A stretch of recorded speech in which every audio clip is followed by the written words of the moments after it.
బ్రాహ్మణ వెల్లెముల ప్రాజెక్టు కింద ఇప్పటివరకు సేకరించిన భూమి చెల్లింపులు, పెండింగ్ భూసేకరణ తదితర వివరాలన్నింటినీ వెంటనే సమర్పించాలని జిల్లా collector B Chandrashekar project engineering అధికారులను ఆదేశించారు.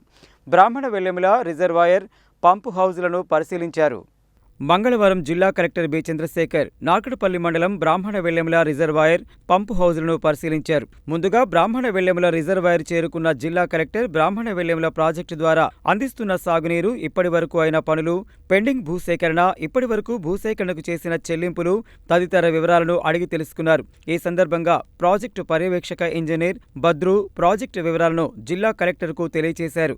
అనంతరం కలెక్టర్ మాట్లాడుతూ చేసిన భూసేకరణ పనులు, వాటికి చేసిన చెల్లింపులు, ప్రాధాన్యత క్రమంలో చెల్లించాల్సిన చెల్లింపులు, నిధులు, పెండింగ్ వివరాలన్నింటినీ వెంటనే తనకు సమర్పించాలని ఆదేశించారు. అనంతరం జిల్లా కలెక్టర్ పంప్ హౌజ్ ను పరిశీలించి వివరాలను కనుక్కున్నారు. రెవెన్యూ అదనపు కలెక్టర్ జె శ్రీనివాస్, స్థానిక సంస్థల ఇన్ఛార్జ్ అదనపు collector RDO why Ashok Reddy, బ్రాహ్మణ వెల్లెముల ప్రాజెక్ట్ ఎగ్జిక్యూటివ్ ఇంజనీర్ సతీష్ చంద్ర, డిఈలు పిచ్చయ్య, మారం శ్రీనివాస్ తదితరులు ఉన్నారు.